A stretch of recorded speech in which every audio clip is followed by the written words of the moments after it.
Hey there, welcome back to the Complicated Kids podcast. I'm your host, Gabriele Nicolet. I am a toddler whisperer, a speech therapist, and and also a parent coach. Hey, how about that?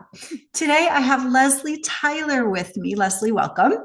Thank you for having me. Thank you. We are going to talk all about technology, but before that, please tell the good people who you are and what you do.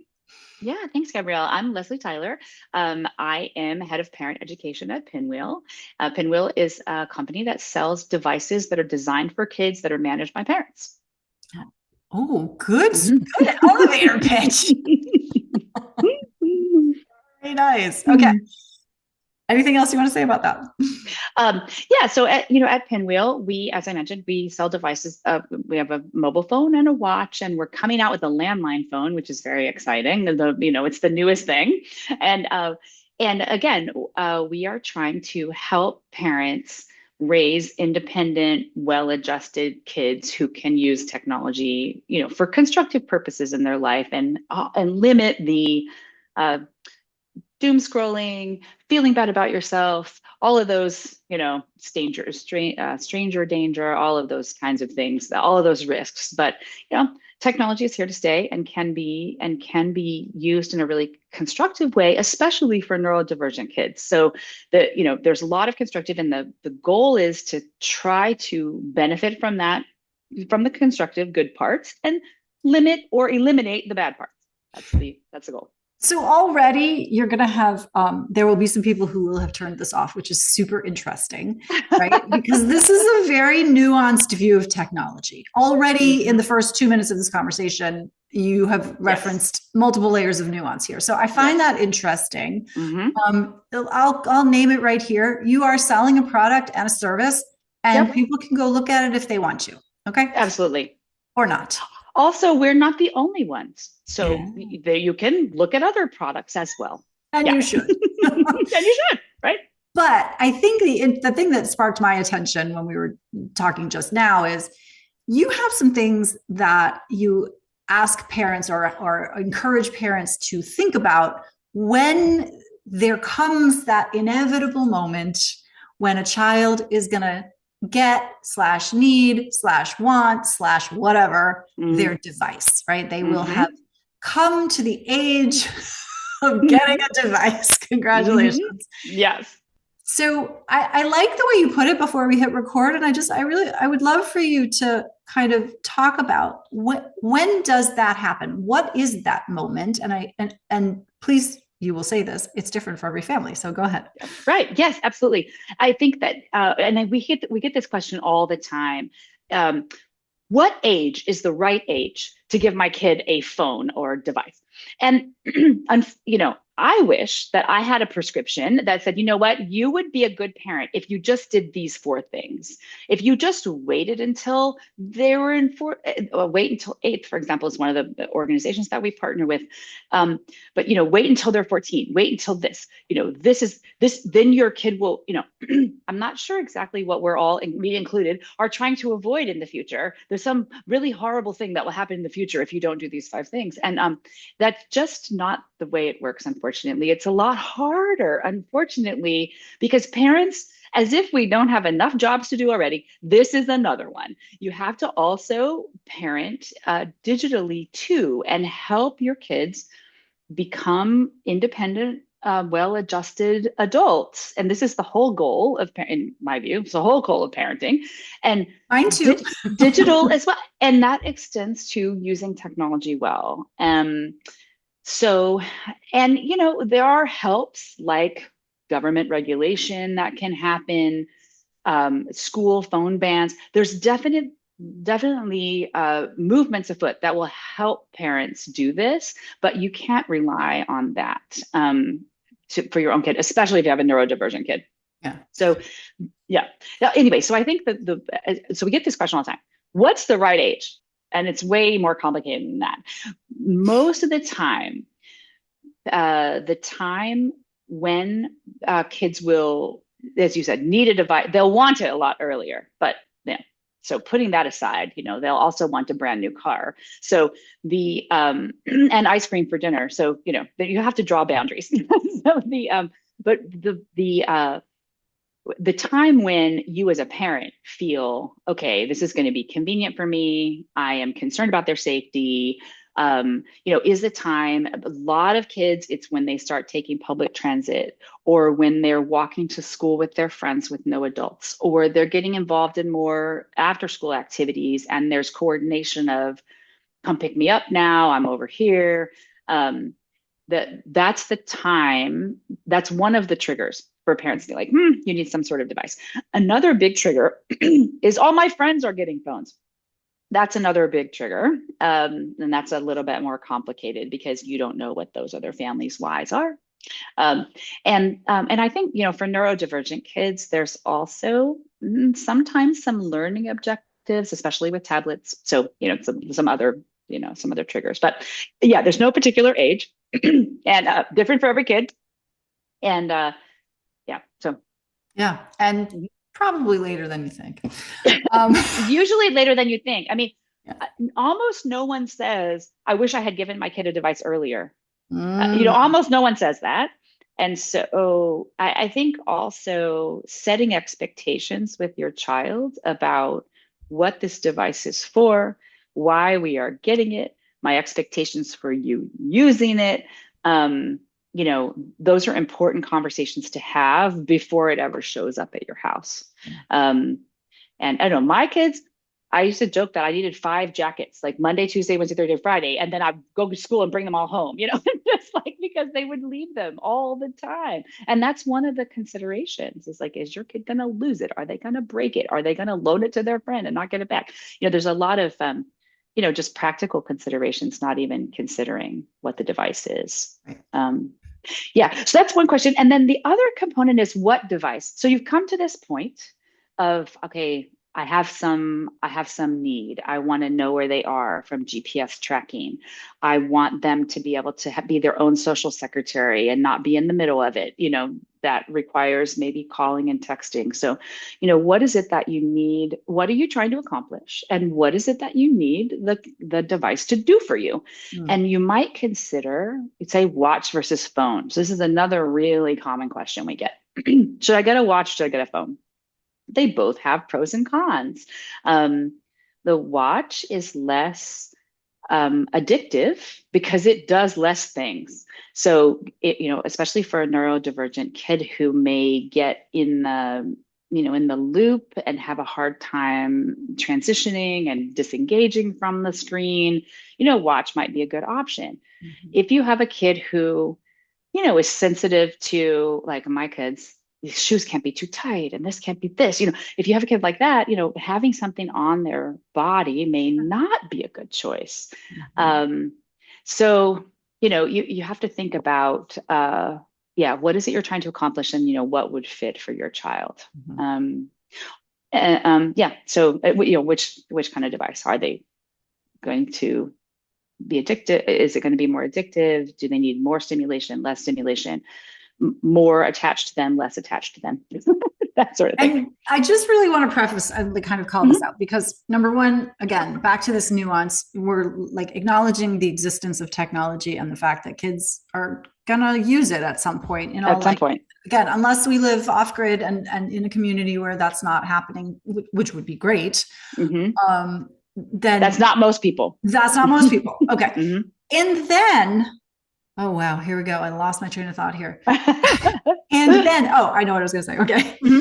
When we're starting out at the beginning of a journey, and as I'm saying this, I'm like, well, is it the beginning, Gabrielle? Because, the adults have had a phone. Right. The kid has probably had some kind of tablet for entertainment. Like, mm-hmm. Okay. But let's pretend that ownership is a beginning of a journey with technology. Mm-hmm. That's really interesting, right? Because and what I want to get into next here is like, as we begin this journey, and I know you've already said a couple of things, like what do they need it for? What interface is going to work for them? How are we messaging the conversation? How are we having the conversation about what this is for and what the expectations are and what the sort of responsibilities on all sides are? Mm-hmm. Because you have the opportunity only once to start. to begin the journey. It is very hard to walk back once you've gone down a path. Not impossible. We have families that do it, not impossible, and sometimes absolutely necessary, but it is difficult. So and so what are, to the extent that it's relevant here, like what are some other things, are there some other things that parents can be thinking about as they proceed, either at the very beginning or as they go, as they're introducing devices, a dedicated device for their children? Yes. A long time ago, maybe when we were kids, like when kids got devices, there was this contract, the parents would sign a contract, and it was about, I'm paying for this device and you're using it, but not really yours. And, and it set out a list of expectations. And, for some people that's too heavy-handed. For some people that really works for clarity. But, the consequences if you don't do whatever it is we're agreeing to. So the other thing to think about, okay, so why do you need it? What is it that you're, wanting to accomplish? And then, gradual is the other big buzzword, concept is, people usually don't say, I wish I had done it earlier. So if you can start with the most limited, and again, communicating with your child, and your goal here is to help them be independent. So, for example, on our devices and others, parents can monitor text messages. So you can read the whole text string from your phone without taking it from the child. So the big thing is no conflict with like, show me your phone, I'm going to read your phone. Now, we would never say you should sort of pretend that you're not doing this. I can see your text, and this is what I'm concerned about. This is what I'm looking for. And at some point, interrupt here for just a second. Yeah. Just when we do read the text. Yeah.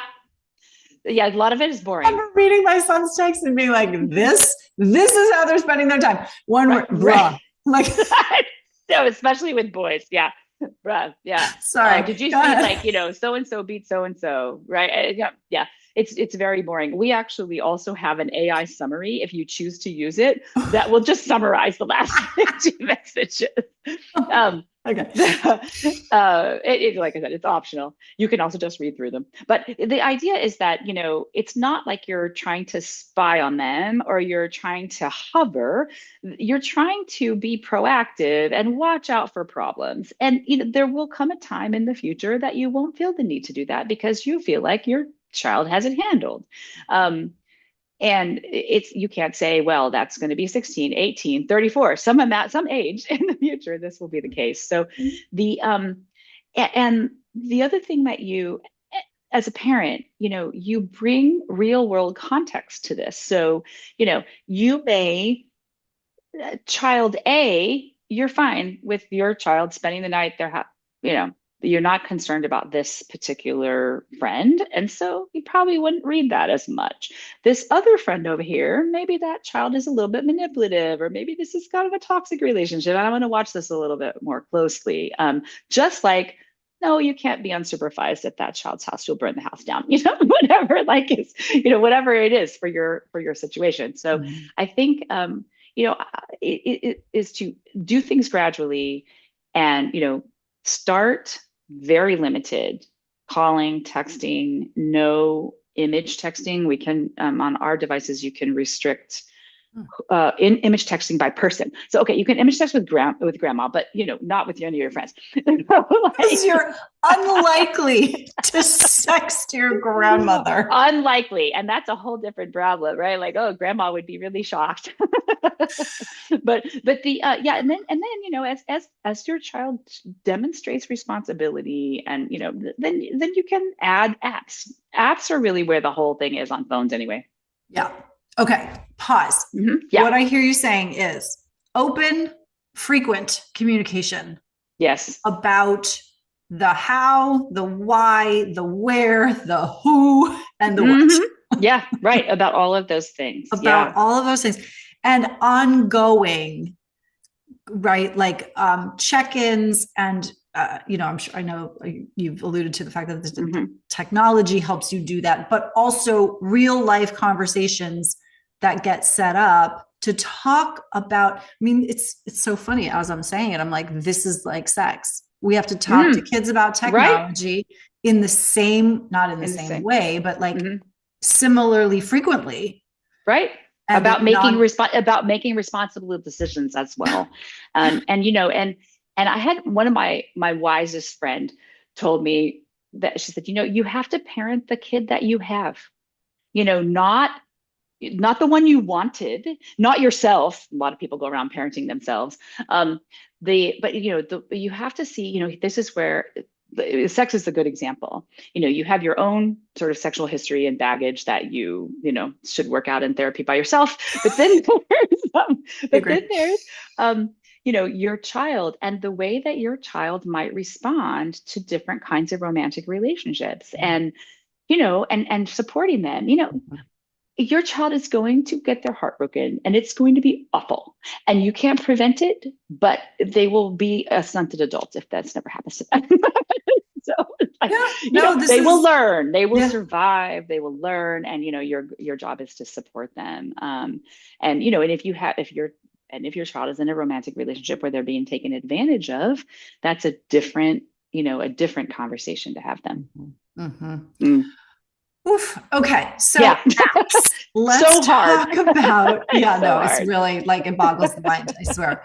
And listen, you only have to do this step by step with Hmm. support if needed, right? Like this Yes. can be done in community. People are starting to have this conversation. The Supreme Court is weighing in on all of this too. And I would definitely encourage that. You know, that's one of the really positive things that has come out of the Anxious Generation book is this idea of collective action.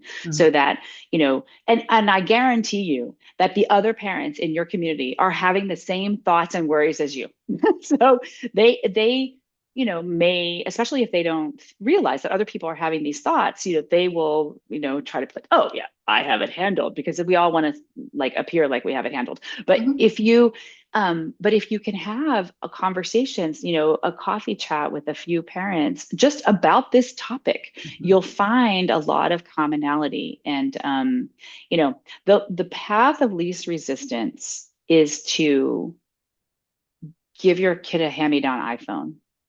That's the easiest path. It's if it's free, it's already in your drawer, you know, and and depending on your child, that could cause you a lot of problems.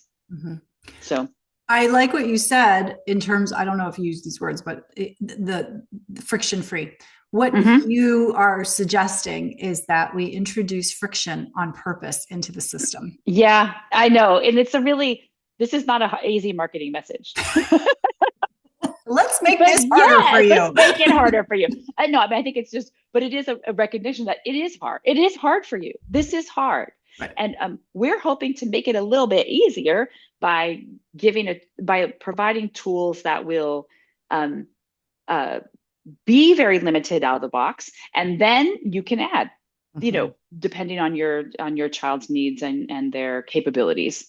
And so Okay. we're trying to make that a bit easier, but it's not like, oh, just give them this device and everything will go great. That's not true. Well, and I think, listen, the interesting thing about the research is it does clearly show like parental controls, not enough. Not enough. If that's your only strategy, you are losing. Yeah, yeah. And likewise, no supervision and no friction in the system, you're also really losing. And Hmm. so, you know, I think we're all still learning kind of, All still the learning. jury is way out on like Hmm. how this looks in 20 years. I have a daughter who's 20 at the time of this recording. Hmm. Hmm. Her friends are like, my child will not have a phone. This is Absolutely. not happening. I mean, to your point about landlines, I have a nephew. He's 14 years old. He has a landline. That's it. Yeah, that's all right. Now he's an outlier, and also he's a great kid. So, Yeah. um, But yeah. the people of that generation, you know, young adults now in their 20s, college and college age, you know, this group started on social media in middle school, and we didn't know what we know now. And they are now, you know, have their cognitive powers much increased because they're older, and they realize this was this. I don't want to be that person. I don't want to be the person who I'm bored for 10 seconds. I'm going to scroll. I don't want to be that person. And so there's all of these, apps to try to put speed bumps, and then you can delete them. There's a lot of little strategies to try to prevent yourself from doing that. And they're doing it. And a lot of the kids say they want to have a different relationship with their phones than their parents have. Yes. So that's Yes. another thing. Modeling, difficult. I interviewed Difficult. I want to come to apps in a second, but I interviewed Yeah. Emily Churkin on this Uh-huh. podcast. And if Uh-huh. you haven't heard it, you should go back and listen. Anybody who's Yeah. listening. She said the single best strategy you can use when you're interfacing with technology is narrate what you're doing. Mm-hmm. I'm Mm-hmm. picking up my phone to check my text messages and then keep narrating. I tried it for like a week. I was like, oh my God, I'm in the rabbit hole. I'm in Within the rabbit 7 seconds, I'm doing Yeah. something completely other than what I set out to do. If I even Very remembered what that exactly. We even remembered what that was. And that's so true. And I have read the research that that's helpful was. for kids to hear, like, this is what I'm doing. And also helpful for yourself to remind yourself, this is what I'm doing. And Yeah. you don't need to do it for very long before you realize, oh, yeah, look at what's happening. Mhm. And, when my kids were toddlers, we didn't have phones. They're older than that, same as your kids. And so um, I am so glad, because the message that it sends, and it's hard, but the message that it sends to the child that you're not paying attention to them. I mean, I would have fallen to victim to that too. And thank goodness I didn't have the opportunity to, because I would have. And it's so difficult. And so, yeah, is not being present with someone. Now, we've all been out to dinner and you see a couple sitting at the table and they're both in their own worlds on their phones. And you're thinking, why are you even here together? And you don't want to be that person. So No. you have to fight against it. Yeah. Yeah. Yeah. And, anyway, okay. So, neurology and all of that aside, tell me about when parents are thinking about adding apps. Like, are there Yes. principles here also that you kind Yes. of think about? Mm-hmm. Yeah, again, it's come back to what do you want it to do? So, do they need and there's basic apps. Do they need a bus app, or Delta Airlines, or banking, or whatever it is that they're going to be doing with their device? Games, especially for neurodivergent kids, games have a lot of addictive elements. Mm-hmm. Um, and And just also are super regulating for and some kids. also regulating. Yeah. So you might want to think about, okay, this much games is okay, because if I go beyond that, then it just ceases to be regulating. And again, every kid is different. So, for sure, you don't want to have them using a device instead of sleeping, instead of having physical activity, instead of doing these other things. So, most families have rules about dinner time, no devices, and bedtime. Try to keep them out of the bedroom. That's like a pretty common rule, and not that difficult to enforce. With our device, you can pretty much brick it at nighttime so that it'll only be like an alarm clock. So in case you could also just buy an alarm clock for $15. I have told people to do Solves that. that Yep. problem. And put your charging station of everyone's devices. This will be good for you too. Parents too. Put them in the kitchen somewhere away so that you don't pick up your phone literally before you get out of bed. Yep. Because that's not really good for anyone. Mm-hmm. Then, so those are pretty common, easy-ish restrictions. But then you have to think about your own child. So there's at school, many schools do not allow phones in the school. Either they have a pouch, or they have to, I don't know, some of them have out of sight, out of mind, different policies everywhere. But, kids should not be using phones at school. I mean, they shouldn't. And then they already have computers, like they don't need phones too. Anyway, and then, but then after school, what do they need to be doing after school? How many hours? When are those hours? And trying to set up those guardrails. And you have to be intentional and proactive, and have this conversation with kids about it. And because they'll say, I want this app, I want that app. And we do have some proprietary app ratings in our app library that are green, yellow, red, and it explains, Huh. the concerns with a particular app. And we have ratings on about 1,000 apps. There's 4 million, available, but these ones anyway. Um, but we'll say, oh, it has some explicit content, or it allows communication with adults, or whatever. It has ads, Okay. whatever it does. So Yeah. you can, kind of choose before you decide. But yeah, thinking about what is it you want it to do. And then of course games are challenging. Yeah. And music apps are somewhat challenging, YouTube somewhat challenging. I would also encourage parents, for regardless of what app you choose, if that app has parental controls, you should use them. Yeah.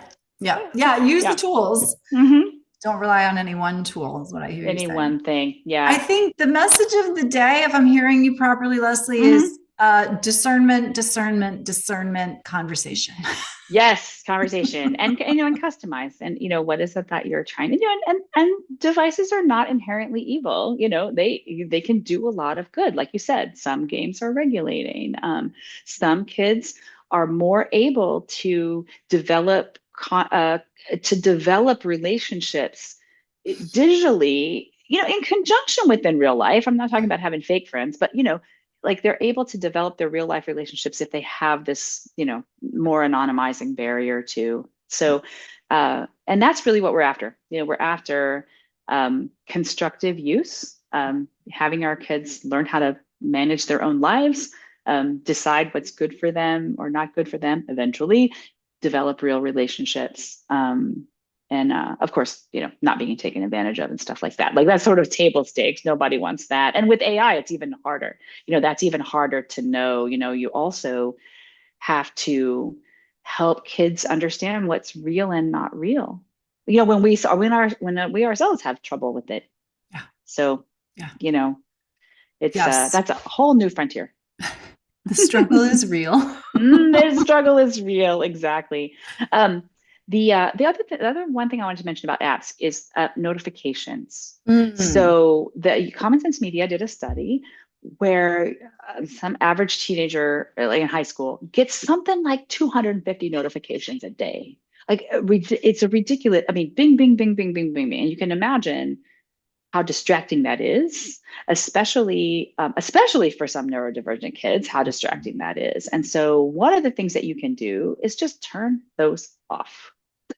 Turn off, really only try to shut down notifications from all the apps if you can. And yeah, because That's really yeah. great. I'm so glad you mentioned that. That's an excellent suggestion. I use it myself. I only have a couple of apps that give me notifications. The rest are like, they're just there. And They're there. that's enough. Literally, that's enough to have me on them several times a day. So that's, Exactly. As opposed to, oh, so and so shared this photo. Oh, yeah. this happened. And then like, what was I doing? Yeah. So Yeah. yeah, it's so yeah. So yeah, difficult. But yeah, you want to stay, you as a parent, we want to stay in the driver's seat of the technology. You want to teach your kids how to stay in the driver's seat of their technology. And it is a daily struggle. I love it. Leslie Tyler, if people want to learn more about you and your work, what do they do? Pinwheel.com. Okay. Like I mentioned, we sell a bunch of different types of devices that are managed by parents, and we also have a blog that talks about legislative developments and tips from folks like you, Gabrielle. Like tips from like, here's what to do about going back to school, or now it's going to be summer, some Love stuff it. like that. All right. And we will link All to all of right. that in the Yeah. notes. Thank you Great. so much for being here. Thanks for having me. Have a great day. You too.